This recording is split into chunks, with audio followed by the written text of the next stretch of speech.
Yo, c'est Madja, j'espère que vous êtes chaud. Aujourd'hui, on va traiter un thème que j'attendais avec impatience. Après vous avoir montré le break et le DJing, on va s'attaquer à un autre pilier de la culture hip-hop, le graffiti. Alors certains ont déjà vu que j'ai accompagné un graffeur dans une station d'épuration et après cette immersion, je l'ai suivi à plusieurs reprises dans une maison abandonnée. Vous allez voir, son profil est très intéressant et c'est pour ça que j'ai décidé d'en faire le portrait. Tout droit venu de Bordeaux, je vous présente mon pote et qui est Robot s'il s'agit de graphe ou l'illuminé s'il s'agit de musique. J'ai commencé quand j'étais gamin parce que je voyais les graphes, c'était un peu illégal. Je me suis fait un peu plaisir, j'ai fait un petit peu de vandale. 13-14. La musique c'était plus vers 16-17. J'ai toujours aimé la musique mais à 16-17 j'ai découvert les logiciels. J'ai découvert que je pouvais faire de la musique chez moi tout seul sans savoir jouer d'un instrument. J'adore le graphe, je me vide la tête mais la musique me permet de mieux m'exprimer. Merci Combini. Mon blaze du son, en fait ça vient d'un surnom qu'on me donnait quand j'étais petit. On m'a toujours dit que j'étais un peu illuminé quoi. Du coup c'est l'illuminé quoi. Parce que je suis très curieux, je m'intéresse à tout. Ça a été pour ça et puis parce qu'après le graphe, au début j'avais pas ce blaze là. Et après j'ai changé par rapport aux lettres parce que ça me plaisait. Et puis le truc robot, je trouvais ça pas mal. Tu pouvais le décliner tu vois. Le robot c'est plutôt carré mais du coup je trouvais ça pas mal de pouvoir faire un truc un peu rond en ayant un blaze qui s'appelle robot. Bien souvent, quand on est acteur de la culture hip-hop, on peut pas se limiter qu'à un seul pilier. Et le fait qu'il ait ces deux passions ainsi que ces deux noms d'artistes le prouve encore.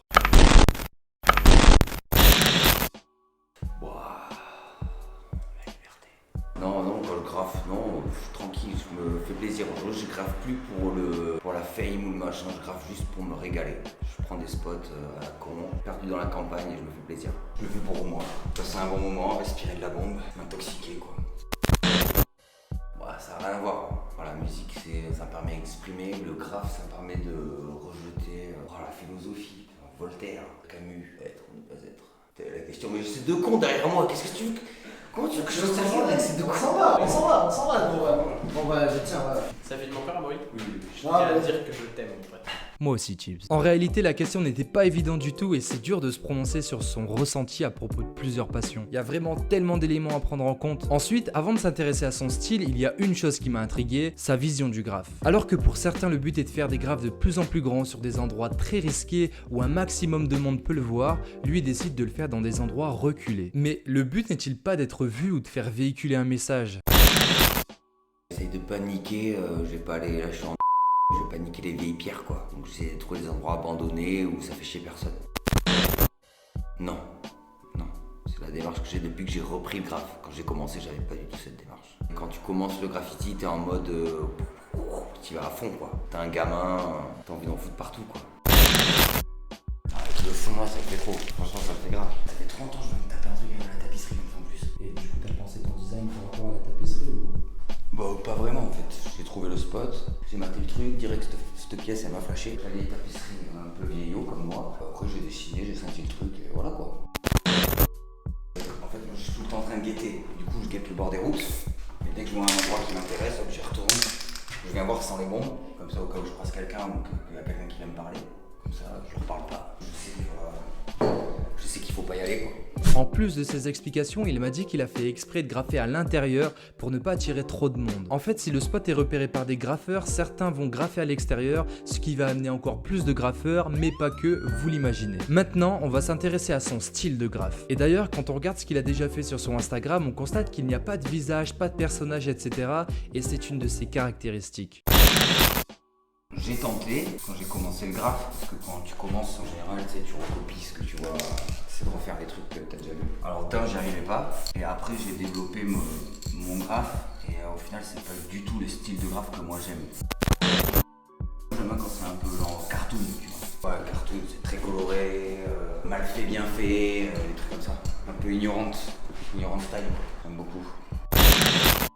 Un jour j'ai graffé avec mon graffeur préféré, juste chance, et il y avait une merde sur son graphe, il m'a dit t'inquiète, je fais exprès de la laisser comme ça, les mauvais ils disent que c'est une grosse merde. J'ai dit ok super, bonne mentalité. Il dit faut toujours laisser un truc pour que les mauvais ils disent ouais putain il l'a mal fait, alors qu'il est très fort.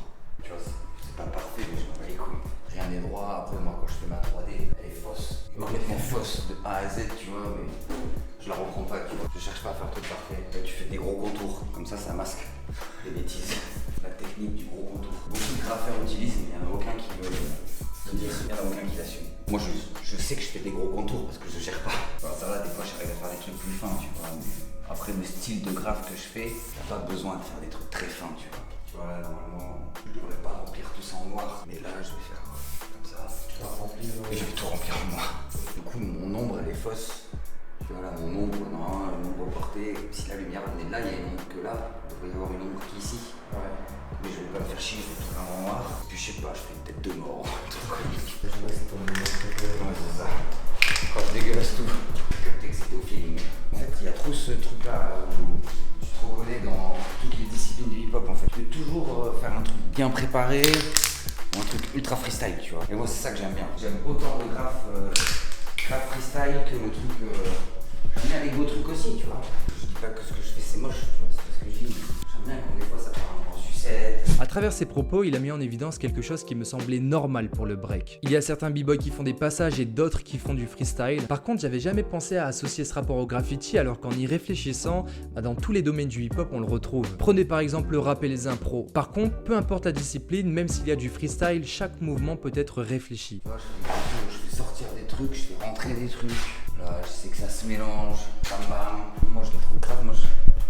Et puis après, quand je termine, que je rajoute un peu mes trucs, je vais le laisser comme ça parce que là, je vais faire du caca un peu au milieu. Enfin, un peu ça, laisser ça.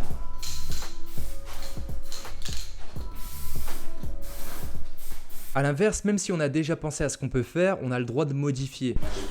Le one. J'avais pas fait ça sur l'esquisse, mais je trouvais qu'il y avait un trou entre les deux flèches. Enfin, je l'avais fait, mais pas au même endroit. Et pas pareil. Du coup, j'ai remplacé, j'ai pas fait la flèche en haut. C'est très compliqué de refaire à la bombe parce que t'as fait au stylo, tu vois. Enfin, en raison du temps qu'il accorde à ses passions, je me devais de lui poser une dernière question. Pour l'instant, je travaille à droite, à gauche, je fais mon taf, je fais du son, je fais du graphe. Le graphe ne me rapporte rien, le son ne me rapporte rien du tout.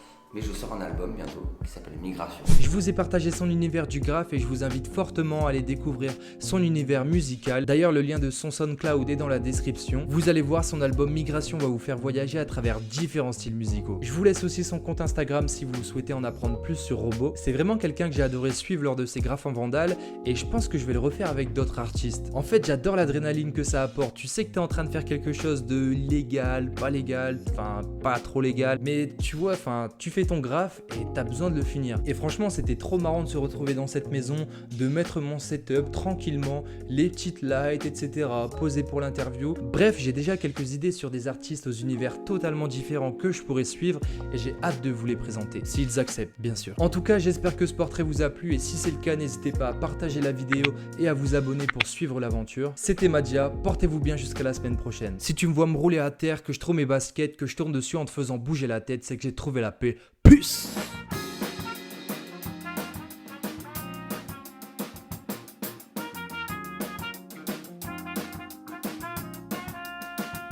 Franchement, ça fait du bien d'être dans ce studio. Waouh! Incroyable, non? Enfin, il n'y a rien de ouf, mais un jour, on va pimper le studio. Ouais. Déjà, il y a bientôt du nouveau matos qui arrive. Ah, ça va être du sale.